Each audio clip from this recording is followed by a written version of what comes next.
Hello, I am Teresa, and I am 27 years old, and as you can guess, I have a story to tell. But before I go into the details, let me introduce you to the main characters in this story. First, there is Carlos. He is my boyfriend, an incredibly sweet and loving guy. We have been in a relationship for 2 years, and although we sometimes argue like any couple in general, we get along very well. Carlos is a man with a smile that could light up an entire room, and his laugh is contagious. He is a good guy, and that is what matters most to me. Then there is Pedro, my nephew.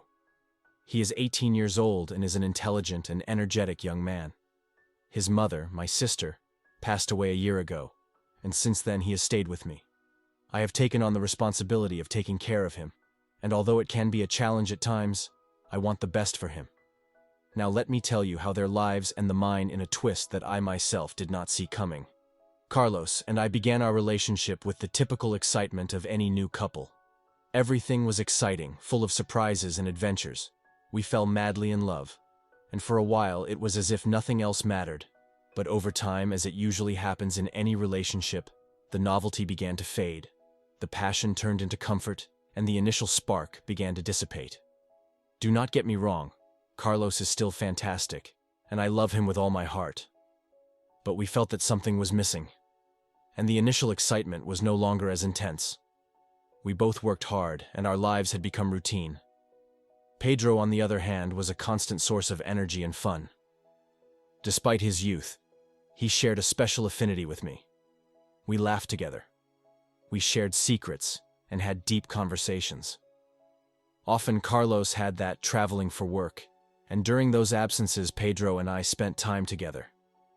It was as if he filled a void that I didn't even know existed. It was in one of those moments when we were left alone that something else began to happen. I felt a spark, a connection that went beyond being aunt and nephew.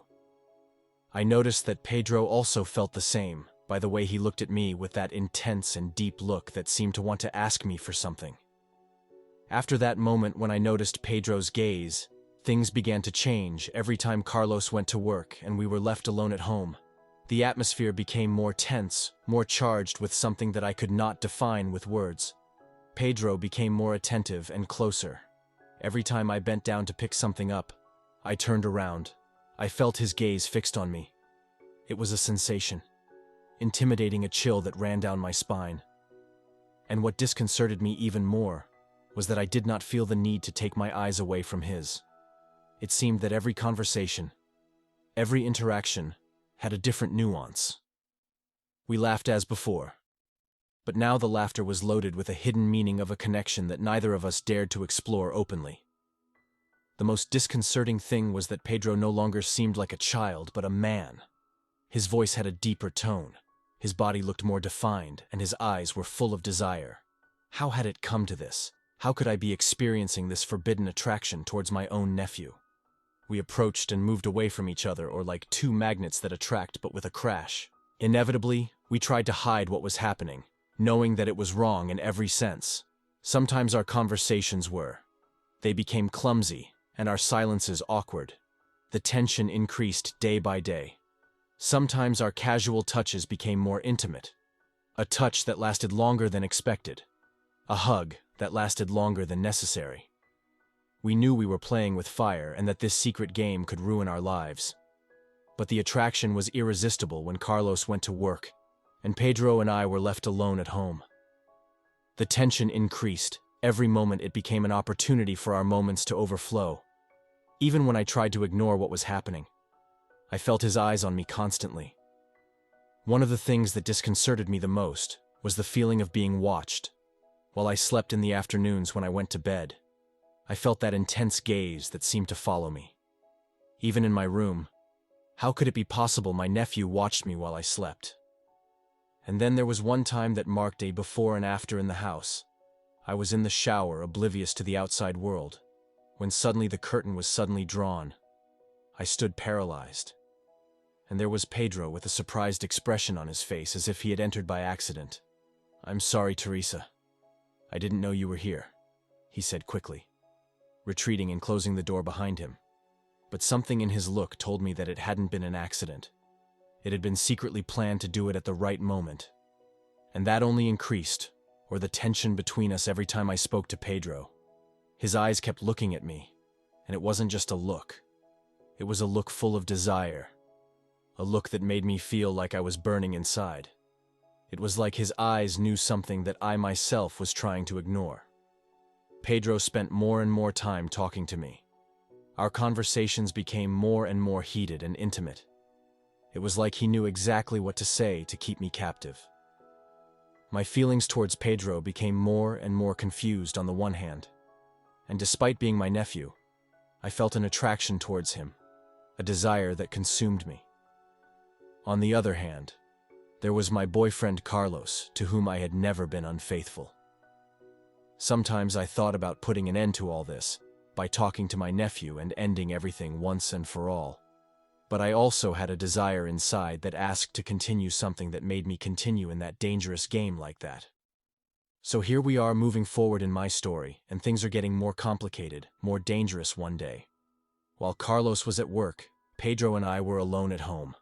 The atmosphere was charged with desire as always, but this time something in the air was different, as if we both knew that we were crossing a dangerous line. We were in the kitchen. I was preparing lunch, and he, near Pedro, began to flirt shamelessly. It was a risky game that neither of us seemed willing to stop. "Teresa, you have an incredible way of cutting vegetables," said Pedro, with a mischievous smile. I tried to keep my composure so as not to give in to his insinuations, but at that moment, I felt desired. I knew that what we were doing was wrong, that I had Carlos, whom I loved, but something about the attraction I felt for my nephew Pedro was irresistible. "Pedro, we should stop," I said in a soft voice. But my words sounded more like an invitation than a rejection. He approached slowly with his eyes fixed on mine. His hand brushed mine as I held the knife. I felt a knot in my stomach, a mix of excitement and adrenaline. "Teresa, I can't help it," he murmured, and his warm breath brushed my skin. Our faces were inches apart. I knew I was crossing a line. I shouldn't have crossed, but my resistance was crumbling. Every part of my body was in conflict, and before I could think clearly, our lips met. It was a burning kiss filled with desire and longing. I knew I was betraying Carlos, that I was risking everything I had with him. But at that moment, I couldn't think clearly. We kissed intensely. My hands clung to him and his arms surrounded me tightly. We were two souls lost in the heat of passion without thinking about the consequences of our actions. Finally, we separated panting, and with eyes full of desire, I looked at Pedro with my heart beating strongly, and I knew there was no turning back. "This is wrong, Pedro. We can't go on like this," I whispered. But my words sounded empty, as if I didn't truly believe what I was saying. He nodded with his head, but his burning gaze was still fixed on me.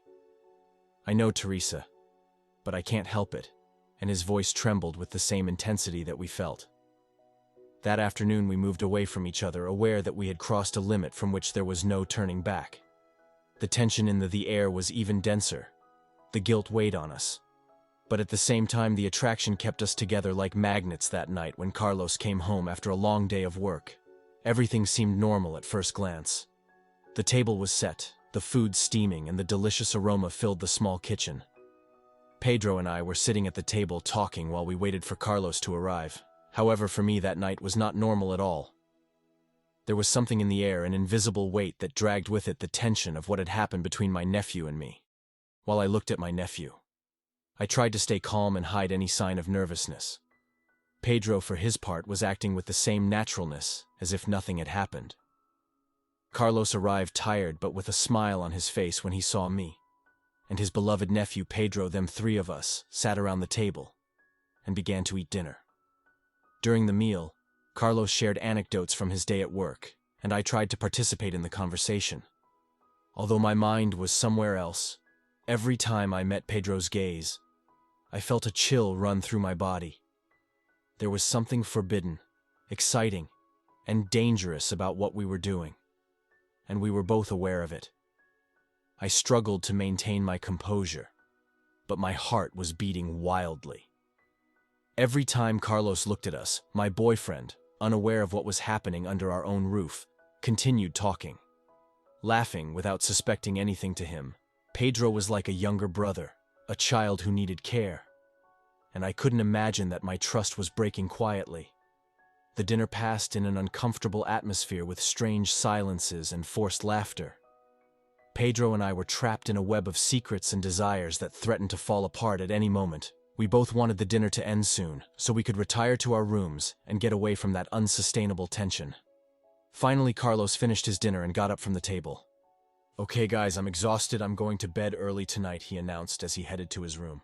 Pedro and I nodded with nervous gestures, and we hurried to pick up the plates and clean the table.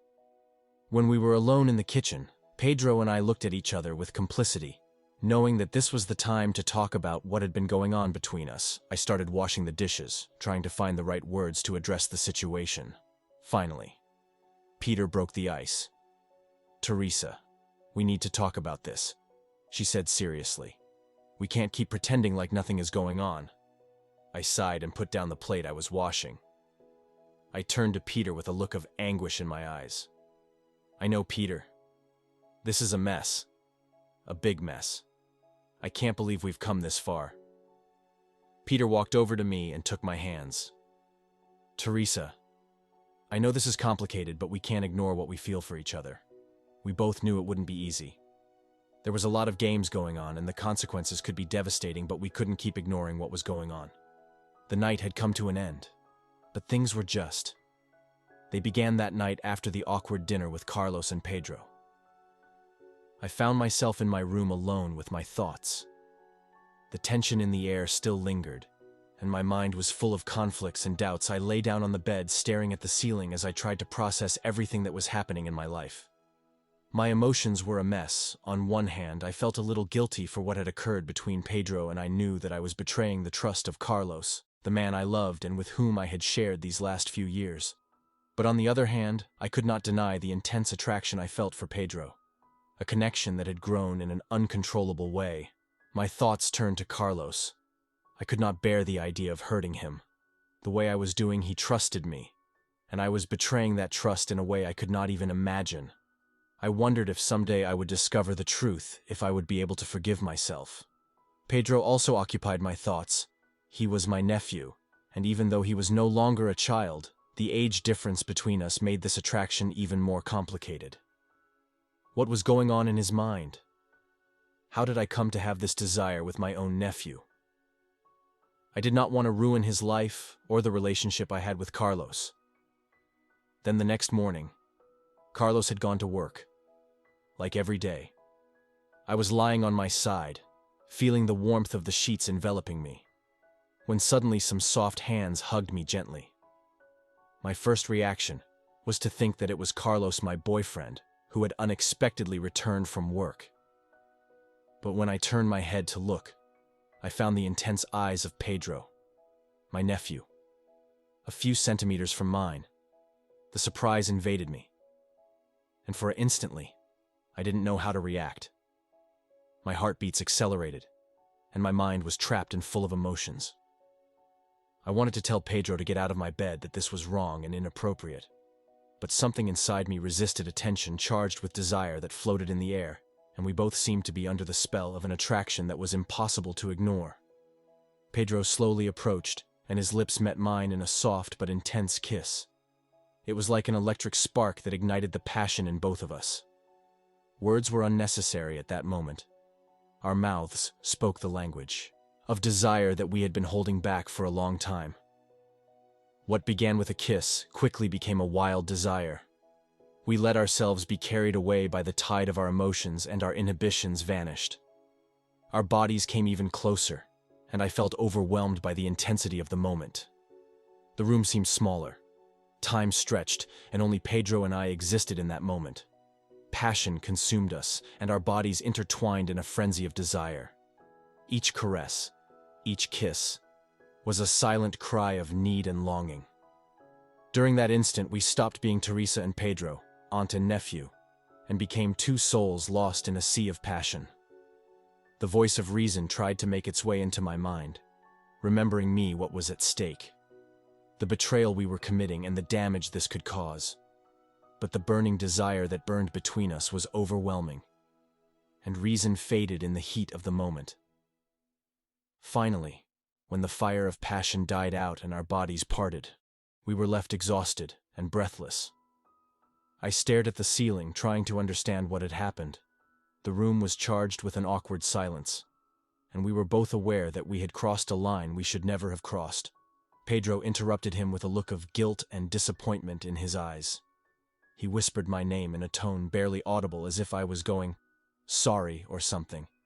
But my words got stuck in my throat, unable to get out. My mind was filled with a mix of overwhelming emotions: guilt, shame, fear, and desire. I knew that what we had done was wrong in every way. I had betrayed Carlos's trust and had damaged our family relationship in an irreparable way. With a deep sigh, Pedro got out of bed and began to get dressed in silence. We were both aware that we could not go back and undo what had just happened, but now we carried the weight of our actions. When he finally left the room, I was left alone, feeling like the whole world was falling down around me as I looked at the ceiling. I realized that everything had changed irrevocably. The consequences of what we did would extend like a shadow over our lives, and there was no turning back. My mind was filled with unanswered questions. How would I face Carlos? How could we move on as family after what we had done? And the most important thing, how do we deal with the guilt that will torment us from now on after that intense morning full of passion with Pedro? I knew that I had to make a decision. My mind was full of questions. I did not want to lose Carlos, my boyfriend, the person who had been by my side for so long. But I was also aware that what had happened with Pedro could not continue like this. We could not allow that situation to repeat itself. After Pedro left the room, I was left alone with my thoughts and a knot in my stomach. I knew that I had to talk to him to put an end to this that had arisen between us and find a solution for this situation that threatened to destroy everything. After thinking for hours about everything that had happened, I made a decision. We could not allow our relationship to advance in that way. Dangerous path I needed to protect my relationship with Carlos, the person I loved and wanted to share my future with. So that afternoon, when Carlos went to work as usual, I sat with Pedro in the living room. The atmosphere was tense, and we were both aware that a difficult conversation was coming. I tried to find the right words to explain to Pedro that this could not continue, that we needed to put an end to what had happened between us. "Pedro, I need to talk to you," I began, and his gaze filled with concern as he nodded. "What happened this morning was a mistake. It should not have happened, and I know that. You know it too. This is not right, and we cannot continue down this path." Pedro looked down, and I could see the guilt in his eyes. "I'm sorry, Teresa. I shouldn't have let this happen." "It happened," sighed Pedro. "I know you are an adult, and you have your own desires and feelings. But you are also my nephew, and I am your aunt. This is inappropriate and wrong. Not only do we put our family relationship at risk, but also my relationship with Carlos." Pedro nodded sadly, and I knew he understood the seriousness of the situation. "You are right, Teresa. This should not have happened. I do not want to cause you problems. I am glad you understand," I replied, feeling a momentary relief. "Pedro, I ask you to leave this house. Go to your other uncle's house. I know he will receive you. From there, the university will be closer to you, and you will be able to continue with your life." Pedro nodded again, this time with determination. "I understand, Teresa. I will do that." I knew this was the only possible solution. I did not want to hurt Carlos, and I did not want the shadow of what had happened between Pedro and I continued chasing each other. After that conversation, Pedro packed his things and went to his other uncle's house. When Carlos came home from work, I told him that Pedro had gone to his uncle's house because the university was closer to him. From there, I hid the real reason behind his departure. I did not want to hurt him or destroy our relationship, and so Carlos and I continued our life together. As time went by, the episode with Pedro became a distant and painful memory, despite the guilt that continued to torment you. The right decision to end that adventure with my nephew. Thank you for listening to this exciting story. If you want to continue enjoying and exploring other exciting stories, I invite you to subscribe to the channel, join our community, so you don't miss a single video. Click on the subscribe button to receive updates on our next stories. We will wait for you in our next video.